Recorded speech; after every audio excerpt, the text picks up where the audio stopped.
No es una mera coincidencia que la acción gubernamental de la administración del presidente Arce coincida con lo que está haciendo el dictador Ortega en Nicaragua.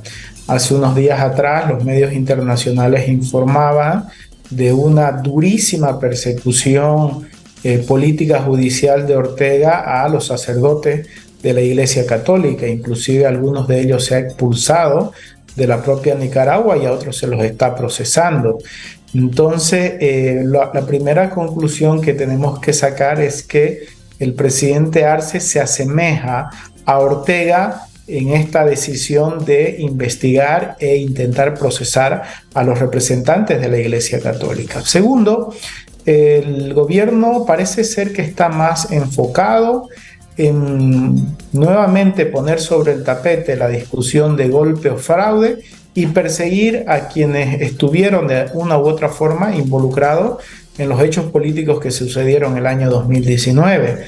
Nosotros consideramos que el presidente debería estar ocupado en los serios problemas que tiene el pueblo boliviano y no en estas situaciones de persecución. Sin embargo, consideramos también que el señor procurador, que es el que ha lanzado esta solicitud a la justicia de que se convoque a los representantes de la Iglesia Católica, es una de las personas más cercanas a Evo Morales.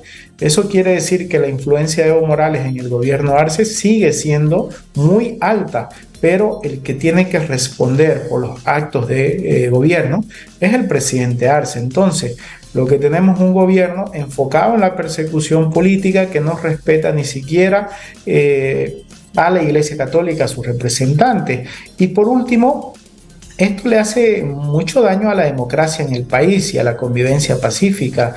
Todos hemos sido testigos del rol, el papel importante, fundamental que jugó la Iglesia Católica en el proceso de pacificación del año 2019 y además en otros procesos conflictivos que ha tenido el pueblo boliviano. Entonces, generar esta situación de persecución a la iglesia es de alguna manera querer amedrentar, intimidar a una institución que siempre ha estado cuando se la ha requerido para facilitar el diálogo, para construir consenso, para acercar a las partes, para pacificar el país. Entonces, primero, no es merecido lo que están haciendo con la Iglesia Católica. Segundo, es una actitud claramente política de revancha del gobierno de Arce y lo asemeja a gobiernos dictatoriales como lo que está pasando en Nicaragua con Ortega.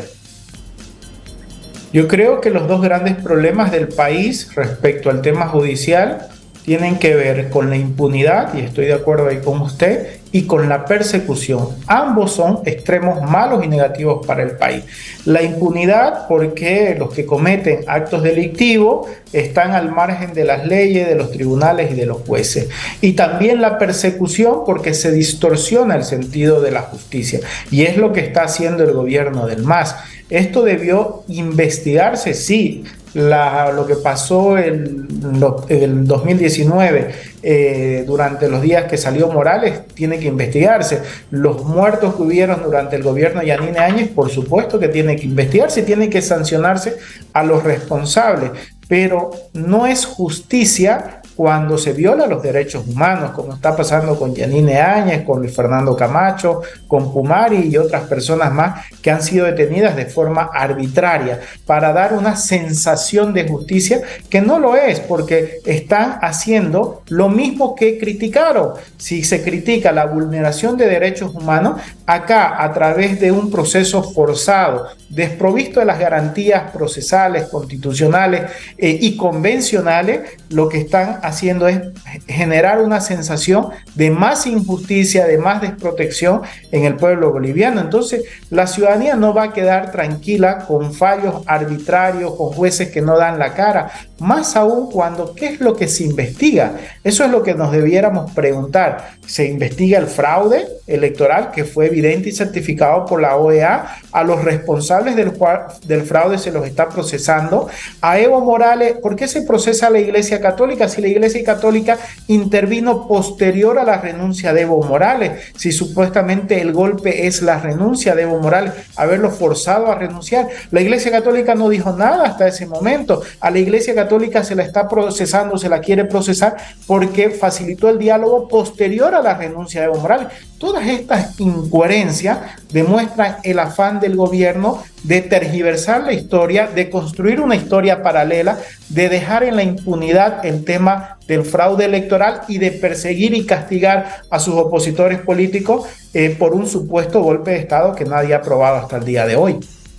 En este caso también tenemos conocimiento que ya la Iglesia ha hecho su pronunciamiento. Dice que después de la solicitud hecha por el Procurador General del Estado, quien pidió se investiga a los obispos de la Iglesia Católica sobre hechos del 2019, la doctora Susana Inch, asesora legal de Conferencia Episcopal de Boliviana, aclaró que en una entrevista en medio local no es la primera vez que se solicita información a la Iglesia, por eso que se tomó la previsión de hacer memoria detallada de lo sucedido y los participantes para que los hechos no se pierdan en la verdad que puede ser plasmada en un documento que fue publicado y mandado desde la Santa Sede. Es algo del pronunciamiento que han realizado como Iglesia Católica. ¿Cuál es su opinión con respecto a este tema? Considero que pese a todo, a la persecución, al amedrentamiento de parte del gobierno nacional, la Iglesia está teniendo una posición valiente, es decir, aquí estamos, no negamos que hemos participado en la pacificación y este ha sido nuestro papel y nuestro rol. Hemos estado posterior a la renuncia de Evo Morales, hemos facilitado un diálogo entre las diferentes fuerzas políticas en ese momento con participación en la Asamblea Legislativa Plurinacional y este ha sido nuestro papel y estas han sido las reuniones. ¿Cuál conspiración, cuál golpe de Estado puede entenderse si la Iglesia Católica convocó a todas las fuerzas políticas, incluso al propio movimiento al socialismo? La expresidenta del Senado, por ejemplo, Adriana Salvatierra, y otros altos dirigentes del movimiento al socialismo, por lo menos de ese momento, acudieron a ese diálogo. He escuchado también que algunos de los que intervinieron en el diálogo dijeron que a ellos lo convocaron los propios masistas. Entonces, ¿por qué se quiere desconocer una transición que fue dura, compleja, con facilitadores nacionales e internacionales como la Iglesia Católica? ¿Por qué el MAS quiere desconocer? ¿O acaso Eva Copa no fue la presidenta del Senado durante la transición? ¿O acaso no se firmaron dos leyes por parte del MAS y de la presidenta transitoria Yanine Áñez que facilitaron el proceso de reencauce institucional democrático del país, reconociendo el mandato de Yanine Áñez, alargando el mandato que se vencía el 22 de enero del año 2020, porque no daba para hacer el proceso electoral, posponiendo las elecciones de gobernadores y alcaldes por 4 o 5 meses más?